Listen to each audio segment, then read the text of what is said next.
name's Janine Liska. I'm an RN. I have my bachelor's degree, and I am the inpatient and emergency room supervisor here at the hospital. A position that I've held here for about a year now. Okay. How long have I been a nurse? 26 years.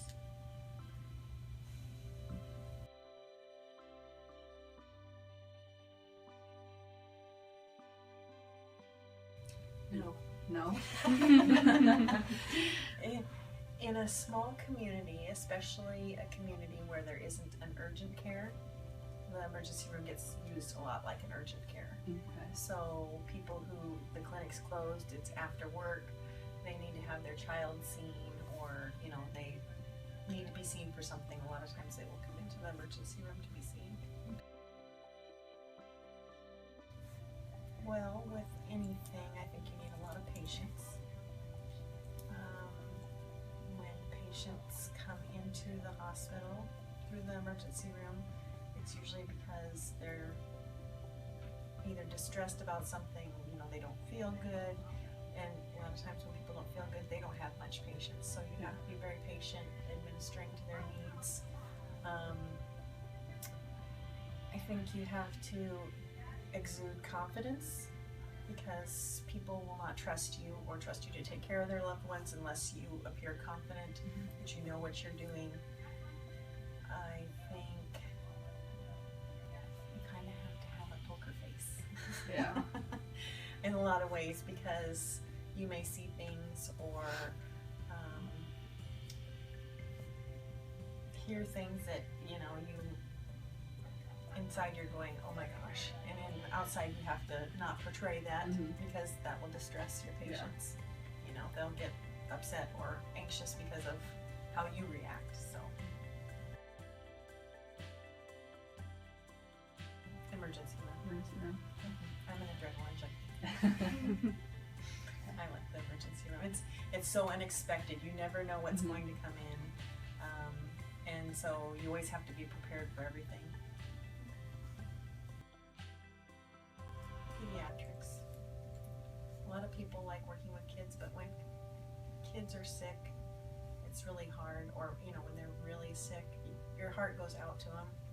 And then a lot of times when you're dealing with a sick kid, you're dealing with parents who are hovering because they're there for their child too, and so you're almost taking care of 3 patients at once because you're trying to help the parents as well as the children, and dealing with sick kids is hard,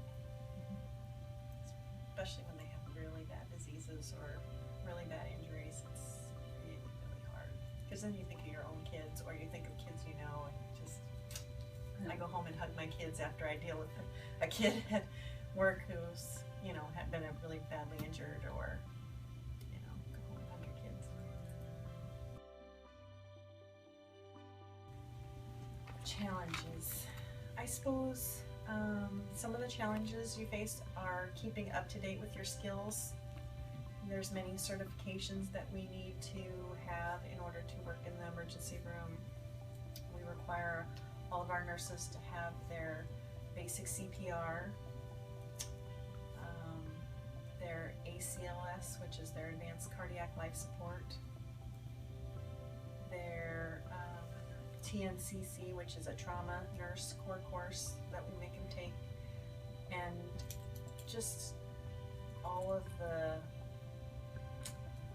up and coming treatments.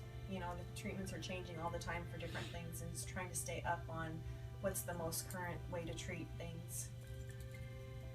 It's a little difficult. That'd be a challenge. Well, it depends on how much heads up you get ahead of time. Sometimes, it depends on what kind of emergency. We've had emergencies where someone will get injured and they of course don't want the ambulance called, and so the family will bring them in, and so you don't really know what kind of injuries you're getting until they show up at the door, and then you go, oh my gosh, we have to immobilize this person, we have to do a bunch of lab work, and we have to call the helicopter, and get them moving.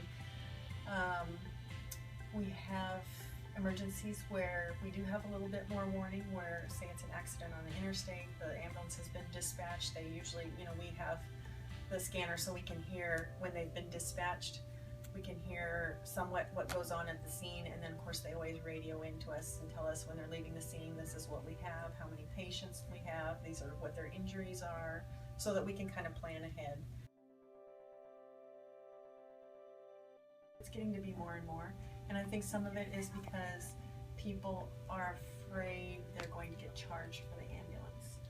Now, right now in Seward County, all of our local ambulances are all volunteers. Okay. So nobody gets billed for calling the ambulance to bring them to the hospital.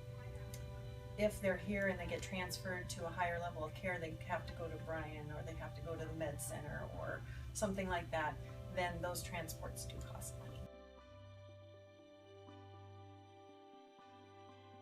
I think any kind of basic knowledge that you can get, whether it be first aid or basic CPR, I think that's well worth it, because even with CPR, they stress chest compressions are the most important thing, and we've had situations out in our community where somebody has just done hands-only CPR and just done chest compressions, and they've saved people who normally would have probably died if nobody had helped them, Mm-hmm. And even if it's just somebody walking down the street and sees somebody collapsing, I mean, just that basic knowledge really makes a big difference. Don't believe them, don't believe them. I used to tell my kids that too. I'd say, being an adrenaline junkie, they try to make some of those shows seem so realistic on TV, and then you go, oh yeah, I know that's not right. Oh yeah, that's not right either. Like when they show the flat line on the monitor on ER, or one of these ER shows, and well, why are they defibrillating them? There's nothing to shock there. There's nothing, because that's what a defibrillator's for. You shock a rhythm when it's not in the right rhythm. If it's flatline, you don't shock it, because the shock stops the heart, and that's why you start in with the chest compressions and get that heart going again in that natural rhythm. And so, they say, oh, we're flatline, we need to shock them. It's like, you're not shocking. It's already stopped. Just keep your CPR going. Things like that. They're pretty more for the drama, Mm-hmm. but they're good entertainment, I guess. Yeah, they're not true. Now, if you're watching some of those, like, some of they have on now, where the trauma in the ER, or Las Vegas ER, or something like that, Boston Med, some of those are a little more realistic, because they're actual situations where they've actually gone into a hospital and they're filming while something's happening. So. Have you watched this? Yeah. Have you seen any situations where you're like, I really hope that never happens here? Oh yeah. Oh yeah. Yeah. I mean, like I said, we only maybe have 1 or 2 gunshot wounds, and on a lot of these shows they have a lot more, because they're in more metropolitan areas where they have a lot more gangs, or a lot more robberies type things, situations where people get shot. And I'm just happy if I don't have to deal with too many gunshots.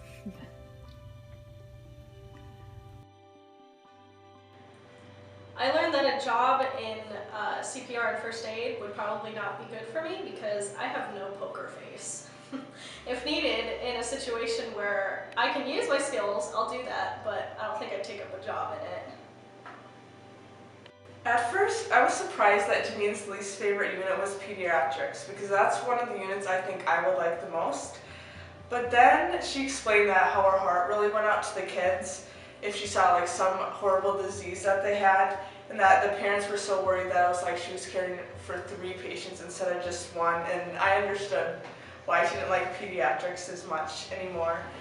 And caring for those kids would be really emotionally exhausting, and it would be especially hard if I had kids on my own, so I definitely would not like pediatrics as much as I think I would have previously if I had not done this interview.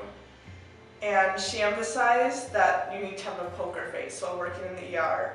And I think I would be freaking out, and on the outside as well as the inside, if I had to deal with some of the situations that she's dealt with.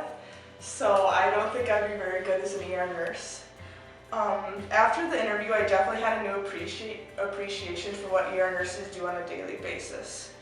And I understood the extent to which they have to be patient and calm all the time, no matter what situation they're dealing with. You need a poker face, so this is definitely a job I could not do. But as a lay responder, I think since we know first aid and CPR, I'd be more comfortable. She even mentioned someone like doing hands-on CPR until the EMTs came to take them, and that saved the person's life. So having the first aid skills, I think would be great in any experience that I have, but not in the medical field where I have to do more than that.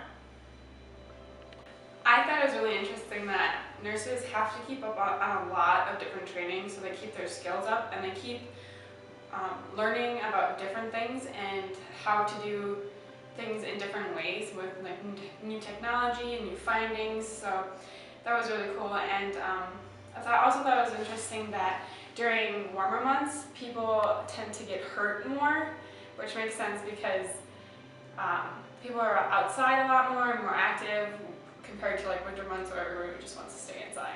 And then I thought it was really cool that we did ask her about shows like Grey's Anatomy and those ER shows that are really dramatized and if they're actually accurate.